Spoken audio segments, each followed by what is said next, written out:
오늘 말씀은 누가복음 17장 20절로부터 37절까지 말씀입니다. 우리 함께 읽겠습니다.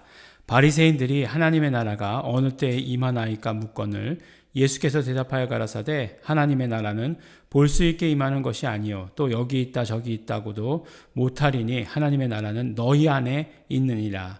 또 제자들에게 이르시되 때가 이르리니 너희가 인자의 날 하루를 보고자 하되 보지 못하리라. 사람이 너희에게 말하되 보라 저기 있다 보라 여기 있다 하리니 그러나 너희는 가지도 말고 좇지도 말라. 번개가 하늘 아래 이편에서 번뜩하여 하늘 아래 저편까지 비침같이 인자도 자기 날에 그러하리라. 그러나 그가 먼저 많은 고난을 받으며 이 세대에게 버림받아야 할지니라. 노아의 때에 된 것과 같이 인자의 때도 그러하리라. 노아가 방주에 들어가던 날까지 사람들이 먹고 마시고 장가들고 시집가더니 홍수가 나서 저희를 다 멸하였으며 또 롯의 때와 같으리니 사람들이 먹고 마시고 사고 팔고 심고 집을 짓더니 롯이 소돔에서 나가던 날에 하늘에서 불과 유황이 비오듯 하여 저희를 멸하였느니라. 인자에 나타나는 날에도 이러하리라. 그날에 만일 사람이 지붕 위에 있고 그 세간이 집 안에 있으면 그것을 가지러 내려오지 말 것이요 밭에 있는 자도 이와 같이 뒤로 돌이키지 말 것이니라. 롯의 철을 생각하라. 무릇 자기 목숨을 보존코자 하는 자는 잃을 것이요 잃는 자는 살리리라. 내가 너희에게 이르노니 그 밤에 두 남자가 한 자리에 누워 있음에 하나는 데려감을 당하고 하나는 버려둠을 당할 것이요 두 여자가 함께 매를 갈고 있음에 하나는 데려감을 당하고 하나는 버려둠을 당할 것이니라. 저희가 대답하여 가로되 주여 어디 오니이까? 가라사대 주검이 있는 곳에는 독수리가 모이느니라 하시니라. 아멘. 우리가 계속해서 그 복음서를 보면서 말씀드렸던 내용, 반복해서 말씀드렸던 내용, 그리고 계속해서 기억해야 하는 내용이 있습니다. 그것이 무엇이냐면 예수님께서 복음서 가운데 말씀하실 때에 예수님께서는 예수님의 십자가만 말씀하지 않으셨다라고 하는 그 사실입니다. 그러니까 우리가 생각하기로는 예수님께서 오셔서 십자가 지시고 또 부활하시고 승천하신 일이 가장 큰 일이니까 거기에만 집중하고 그것만 말씀하셨다라고 생각하기 쉬운데 그렇지 않고 언제나 예수님의 다시 오심에 대해서 아주 자주 거듭 말씀하고 계시는 것을 우리가 보게 됩니다.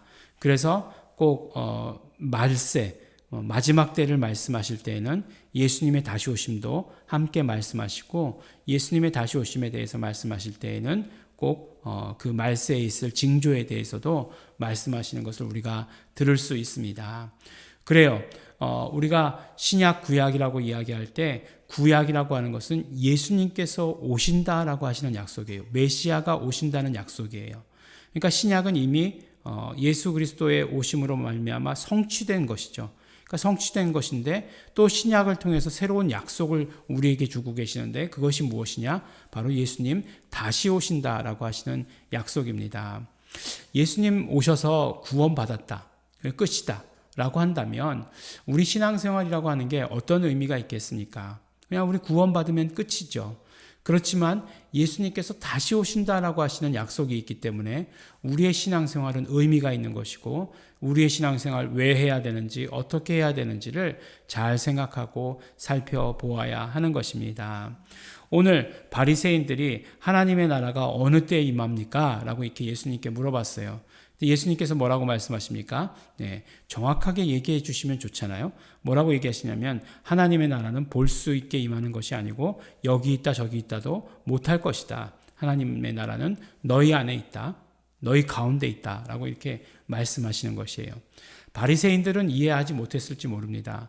그런데 바리새인들이 이해하지 못했다고 해서 우리 크리스찬들까지 이해하지 못한다. 그래서는 안 되는 것이에요. 하나님의 나라가 어디 있습니까? 하나님의 나라는 하늘나라, heaven, 그러니까 저 위에 어딘가라고 이렇게 생각하기 쉽죠. 근데 항상 예수님께서 하나님의 나라다라고 이렇게 얘기할 때에 그 하나님의 나라는 바로 예수 그리스도를 말씀하신 것입니다. 예수님을 말씀하신 것이죠. 예수님. 그래서 예수님께서 오셔서 너희 가운데 계신다라고 이렇게 이야기하는 것이죠. 그런데 우리가 예수 그리스도를 영접하면 우리가 이제 사도행전 2장 38절에 우리가 회개하고 각각 예수 이름으로 침례를 받고 죄 사함을 얻으면 성령을 선물로 받는다라고 이렇게 말씀하시지 않습니까? 그런데 요한복음에서는 그 성령님을 특별히 보혜사 성령님이라고 말씀하셔서 그 보혜사 성령님은 바로 우리 안에 계시는, 우리 안에 거하시는 성령님이시다. 우리와 함께 하시는 성령님이시다. 라고 하시는 것을 말씀을 해 주십니다. 그러면 결국 이 말씀이 무엇입니까? 하나님의 나라. 하나님의 나라는 삼위일체 하나님을 말씀하고 있는 것이죠. 그 하나님께서 이제 육신의 몸을 입고 이 땅에 오셨고, 그 다음에 예수님께서 승천하신 후에 우리에게 있어서는 그 믿는 자들 안에 들어와 계신다라고 하시는 것을 말씀해 주시는 것입니다. 우리 안에 하나님의 나라가 이루어져 있나요? 네, 하나님의 나라가 이루어져 있습니다. 하나님의 나라가 우리에게 오셨고, 그렇기 때문에 하나님의 나라가 우리에게는 이루어져 있는 것이죠. 그래서 우리는 모든 것이 다 하나님의 나라의 지배를 받는 것입니다. 우리의 목숨도 하나님의 나라의 지배를 받는 것이에요. 그렇죠?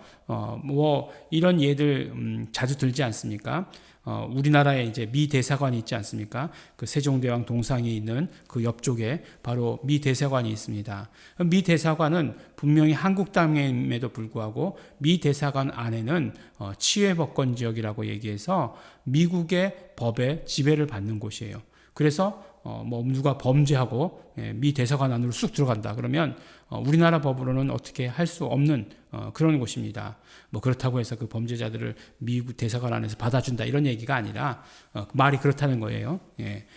그렇기 때문에 우리가 이 땅의 삶을 살고 있지만 우리에게서는 하나님의 나라가 이루어져서 우리는 하나님의 나라의 법에 적용되어서 사는 것이에요. 우리에게는 하나님의 나라가 이미 이루어진 것입니다. 우리는 이 땅의 삶을 살지만 치외법권 지대에 사는 것이에요. 하나님 나라의 법에 따라서 사는 것임을 우리에게 말씀해 주십니다. 그러면서 이제 하시는 말씀이 예수님의 다시 오심에 대해서 말씀하시고 계시죠. 예수님의 다시 오심에 대해서 말씀하실 때 꼭 함께 이야기하시는 것이 환난이 있을 것이라는 거죠. 환난이 있을 것이다. 그 다음에 갑작스럽게 임하게 된다라고 이렇게 말씀합니다. 근데 이 갑작스러움이라고 하는 것이 준비하지 않고 있는 사람에게는 갑작스러운 것이겠죠. 그렇지만 준비하고 있는 사람에게 있어서는 당연히 오실 분이 오시는 거겠죠. 우리는 어느 쪽을 택해야 되겠는가 하는 것을 말씀합니다. 여러분은 어느 쪽을 택하시겠습니까?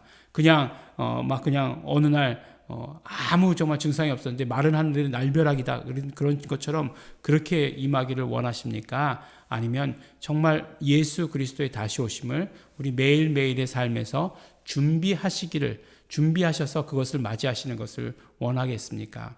그래서 그날에는 그날이 오기 전에는 환난이 있다라고 하는 것도 알고 그 환난 가운데서 우리가 정말 이제 예수님 오실 그날이 가까웠구나라고 하시면서 살겠습니까? 두 가지 중에 어떤 삶을 살 것인가를 결정하고 선택해야 한다는 거죠. 노아 시대에는 보니까 물로 심판하셨어요. 비를 내리셔서 심판하셨습니다. 그런데 그때에도 사람들은 먹고 마시고 사고 팔고 심고 집을 샀다라고 이렇게 말씀해 주십니다. 그리고 롯의 때에도 마찬가지죠. 그때에도 보니까 그냥 사람들은 먹고 마시고 장가 들고 시집 가고 이거 다 바꿔서 얘기했지만 어쨌든 같은 이야기를 했는데 롯의 때는 어떻게 됐죠? 불과 유황으로 심판이 임했다라고 이렇게 멸망했다라고 이렇게 이야기를 합니다. 우리 때에 이제 앞으로 예수님 다시 오시기 전에 그런 어떤 환난의 증거들이 있을 것인데 그것이 구체적으로 무엇인지는 알 수 없지만 또 말씀하신 부분들이 있기는 하지만 오늘 말씀에는 나타나지 않지만 인자에 나타나는 날도 이러한 것이 징조로 있을 것이다 라고 이렇게 말씀해 주시고 계십니다. 그러면서 맨 마지막에 뭐라고 말씀하시죠? 주검이 있는 곳에는 독수리가 모이느니라. 이제 이 말씀은 이스라엘 사람들은 다 알아듣는 말이에요. 왜냐하면 이스라엘 사람들의 속담이기 때문에 그렇습니다. 그 뜻은 무슨 뜻이냐면 주검이 있는 곳에 독수리가 모인다. 그러니까 이렇게 시체가 있는 곳에 독수리가 분명히 이렇게 떠다니죠. 이게 동물 시체가 이렇게 있으면 우리 동물왕국에 보면 그 위에 보면 독수리가 이렇게 막 날고 있지 않습니까? 그러다 이제 내려와 가지고 이렇게 다 그것들을 먹고 그러는데 이러한 일들은 반드시 일어난다. 라고 하시는 그런 말씀 뜻이에요. 그러니까 주검이 있는 곳에는 독수리가 모인다. 이런 일은 반드시 일어날 것이다. 그러니까 예수님의 다시 오심, 그리고 다시 오심 전에 일어나는 그런 모든 환란들 이루어질 것이다. 반드시 일어난다라고 말씀하십니다. 사실 얼마 전까지만 해도 작년까지만 해도 우리가 그 예수님의 다시 오심, 종말 이런 것에 대해서 전혀 정말 기억하지 않고 생각하지 않고 살았던 것 같아요. 그렇지만 이 코로나가 온 세상을 뒤덮을 때에 곧 종말이라는 게 올 수도 있겠구나라고 하는 그런 생각을 들게 합니다. 그것이 우리에게 어떤 두려움이 되어서는 안 되고, 그것이 어떤 우리에게 있어서는 공포가 되어서는 절대로 안 됩니다. 이런 모든 것들이 다 징조예요. 그러나 끝은 아니니라 말씀하셨기 때문에 이런 모든 것들 가운데에서 우리는 보존받으면서 우리의 신앙을 지켜나가면서 준비하고 기다리는 삶을 살아야 됩니다. 그것이 바로 예수님께서 우리에게 말씀하신 이유고, 이것을 통해서 우리는 예수님의 다시 오심을 기다리게 되는 것이죠. 예수님 다시 오시는 그 날과 때가 어떤 것들이 이루어져야 되나, 땅끝까지 이르러서 복음이 전해져야 된다. 또 구체적으로 이야기하면 바로 땅끝까지 예수 이름이 증거돼야 되고, 온 민족으로, 이 세상 모든 민족으로 하여금 모든 혀가 예수 이름을 부르는 날에 이루어진다 말씀하셨으니, 그것이 반드시 이루어지기를 우리 소원하면서, 또 그것을 위해서 예수님 다시 오심을 위해서 우리 애쓰면서 우리 걸어가야 합니다. 예수님께서 오늘 우리에게 주시는 말씀들, 예수님 분명히 다시 오신다 말씀하셨습니다. 그것을 위해서 우리 신앙생활하는 것이고, 신앙생활할 때 매일매일 삶 가운데 준비하고 마무리 짓는 삶을 살아야 하는 것입니다. 우리 예수님 다시 오시는 그 날을 기다리면서 오늘 하루도 승리하며 사시는 우리 성도 여러분들 되시기를 예수 이름으로 축원합니다.